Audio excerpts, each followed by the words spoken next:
Okay, so let's let's get going.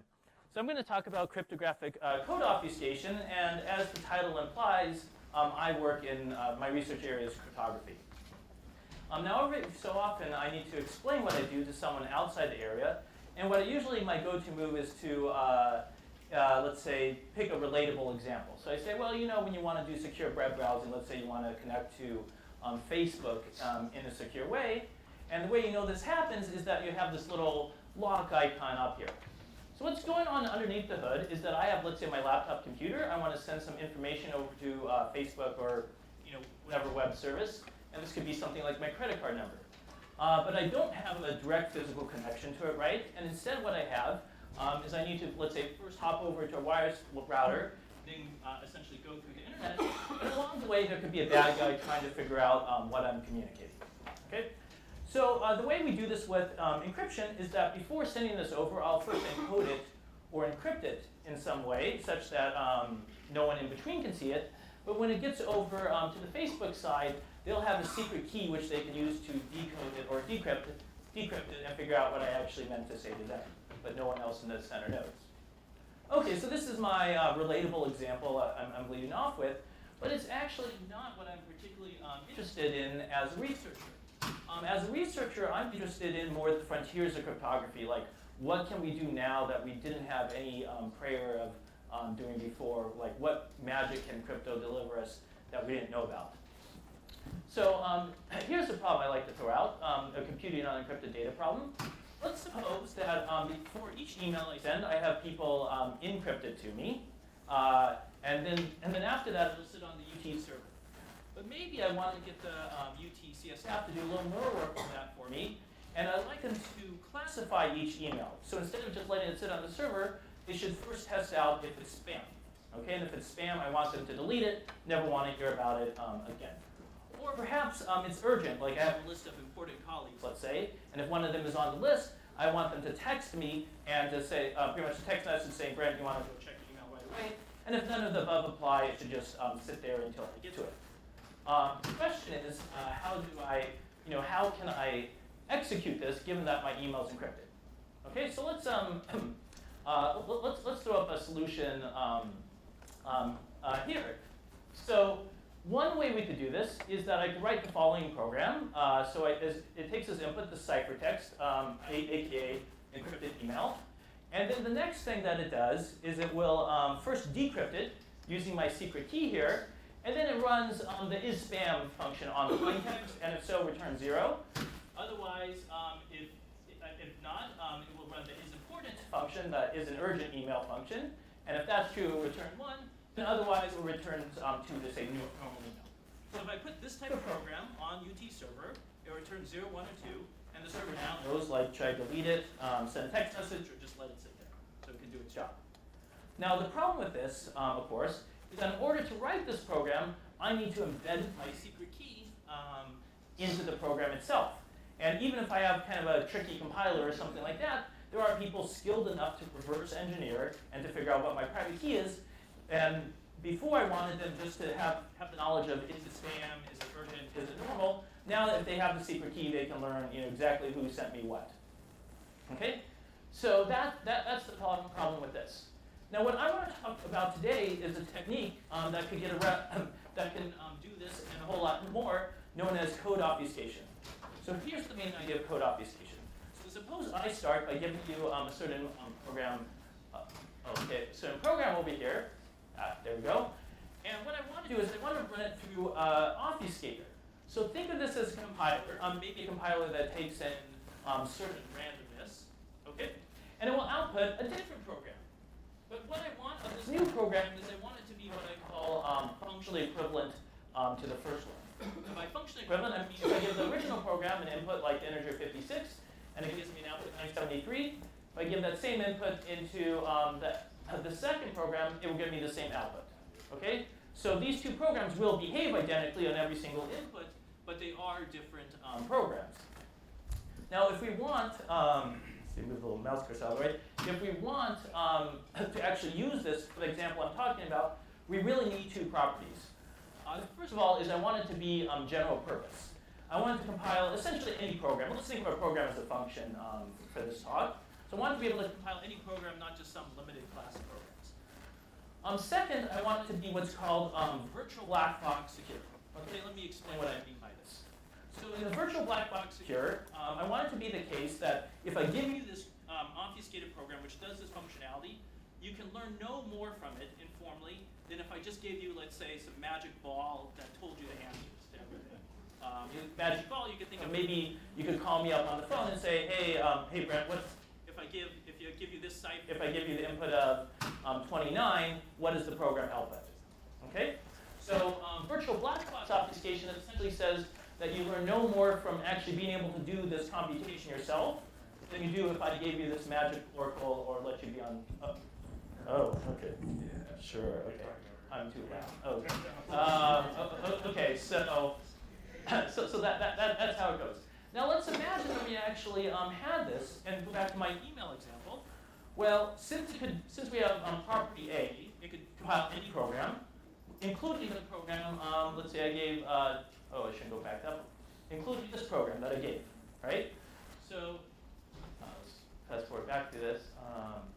So if we actually had the first property, I could just take this program, which was insecure, run it through an obfuscator, and then place it on the UT mail server, right?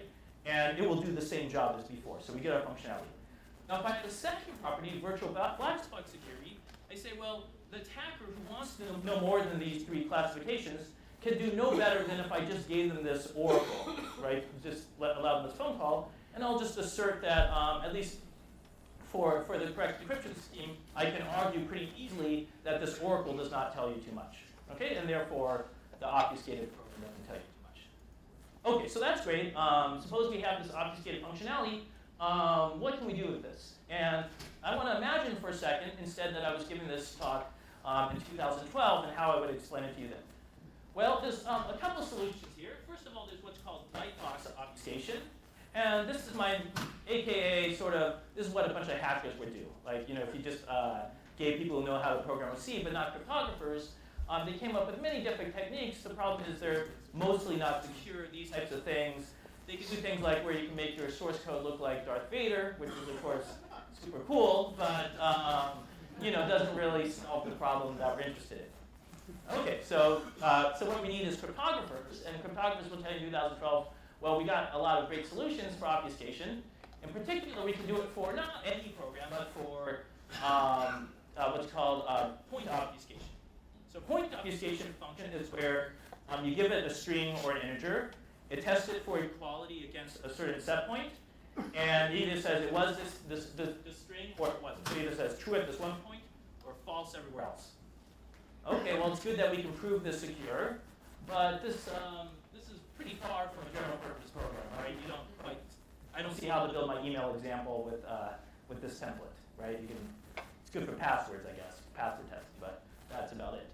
And then finally, some of you may have even heard, I'm not sure, about some tool called fully homomorphic encryption, which my friend Craig Gentry came out with in 2009, and it's got a lot of press, which was great. And here's what it does. It can take an encryption of a message. Think of this as my encrypted, think of X as my email and encrypted X as my encrypted message. And it can transform this into encryption of f of X. So we can think of f of X as its spam function. Okay, that's really cool, it can do this. But remember, I want the UT server to be able to throw away the email. It needs to know whether it's spam or not.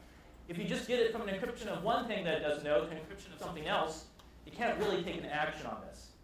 And I bring this up because what I always run into is Craig's great result got so much publicity that the popular press kind of turned it into like, fully homomorphic encryption does everything in crypto, it's magic.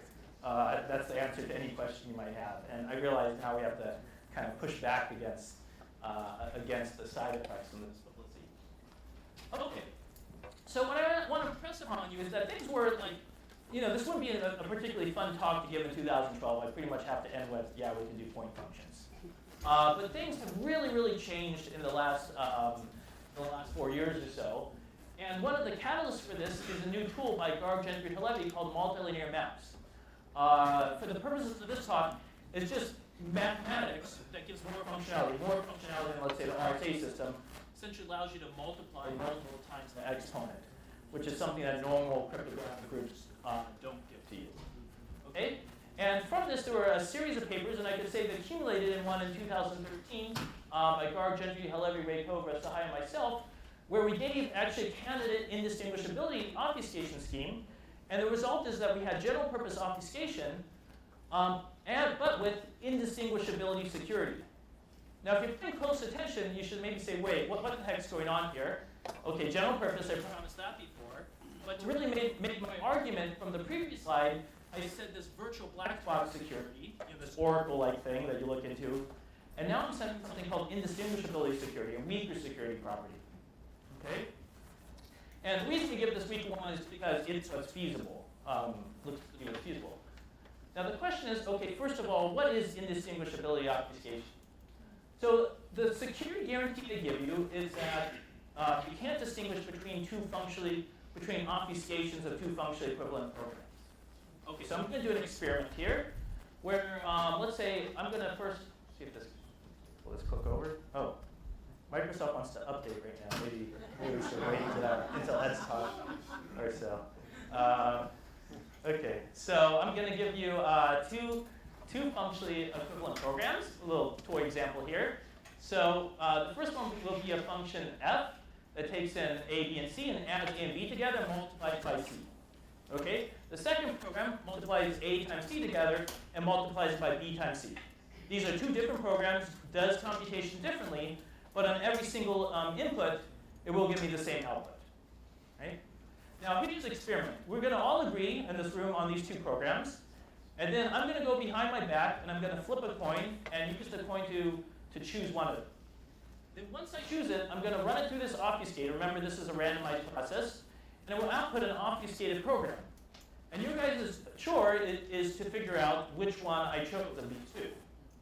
Okay? And essentially, if the scheme is secure, you shouldn't have, and you're computationally bounded, you shouldn't have really more than a 50% chance of guessing, essentially, what it says. Okay, so that's indistinguishability obfuscation. So that's very well defined. The question, though, is this good for anything, right? Hopefully the virtual black box obfuscation was kind of obvious in a sense. And now I'm talking about, well, there's two programs, they do the same thing, but you can't tell which one I did. Well, why should we even care, right? But what it turns out with, somewhat surprisingly, and we really, I think, hit this on the following work, is that it's actually very powerful, a surprisingly very powerful tool for cryptography. And in this following work with Amit Sahai and myself, we showed how to take this tool of indistinguishability obfuscation, and we had a methodology essentially called the punctured programs technique. And we can build pretty much all of, or close to most of cryptography. That's of course a very vague term, but let me just put out here, this wasn't just from our paper, this is from our works and other works also using this technique. Of all these primitives, all these problems, I don't expect people to know what they are, but deniable encryption, functional encryption, traitor tracing, time lock, hardness of Nash equilibrium. There are a bunch of things we just had no idea how to solve back in 2012, 2013, and now we have solutions for them. Okay, so we have this methodology that could just bang out all these things that we were sometimes pretty confused about as a community. So it turns out that this tool is surprisingly helpful. Let me just throw up one little technical thing here for the audience. So one more basic application of it is how do I take a symmetric key encryption scheme, something like AS. So AS is very fast compared to public key crypto. And this is actually the original idea of Diffie and Hellman. I'm going to make my encryption algorithm, I'm going to do a symmetric key, what's inside this little box here, and I'm going to obfuscate it. So if I just gave you out this program in the box in the clear, you would have my private key, I would be in super trouble. But now if I run it through an obfuscator, your encryption algorithm is essentially to input your message and some randomness, and outputs the ciphertext. Okay? And then there's a simple, and I do symmetric key decryption. Now one feature that this has is it has the decryption is super fast because you're not doing math like RSA or El Gamal decryption, Diffie-Hellman type stuff. Instead, you're actually doing AES or whatever symmetric key primitive you want in order to decrypt. Okay? Now you kind of pay for this trade-off on the time to encrypt and stuff, but it gives you something you didn't have before. Okay, so I'd like to conclude this talk by pointing out what I consider to be a big challenge and maybe how we get there. Right now, I think using indistinguishability obfuscation, we built this big, hopefully nice-looking house here that allows us to do all these things we couldn't before. But what it really rests on is it rests on sort of multilinear map candidates, these things I told you earlier, which first came out in 2013.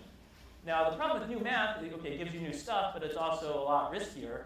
And there's been multiple proposals of, there could be many different candidates, and there's been multiple proposals, multiple breaks of them. And we're kind of not sure, in some sense, is this for real or not? So what I want to do is instead, so one thing is you can maybe try to solidify over here. What I think we should be doing is trying to move this house over to the right to basing it on math that we've dealt with before, things like RSA factoring or this problem called learning with errors. So this is the stuff we actually believe in, or believe more strongly in, let's say. And that's the big challenge here. And one of these that I think will actually work is this learning with errors problem. And let me just try to see if I can explain it in one slide, just give a little more math. Here's the problem. Suppose I give everyone in this audience this matrix A, and it's going to be an n by n matrix over some modulus q. So q is a prime. Okay, so n times n entries. And then the second thing, and then after this, I'm going to flip a little point behind my back, and I'm going to do one of two things.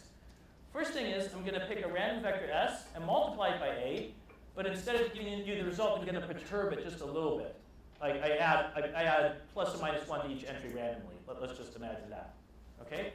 And the second possibility, that's if my coin is heads. If my coin is tails, I'm going to give you a and this just randomly chosen matrix u. Okay? Now the learning with errors problem says that you cannot, I'll give you a and I'll do one of these two things. You cannot tell which one of these two I did. Again, you can't guess my coin with better than 50%. Okay? That seems like a very basic math problem. Turns out you can make a lot from it. And we believe it more than these multilinear map candidates for different reasons. And here's some of the reasons that, oh, okay, that slide got a little messed up. Here's some of the reasons that we actually believe in it, that can give you more functionality. 2005 it came up by Regev, really as just a different type of math, but it was still public key encryption. But since then, we've gotten more and more functionality, things like fully homomorphic encryption, identity-based encryption, stuff we didn't know how to do from it before. So what I think the real challenge is, we'd like to do obfuscation from this. What are the intermediate steps? What are some problems I can do that maybe are easier than taking the great leap all at once, but that make me feel I'm at least on the path to getting there? Okay, so thank you very much for your attention.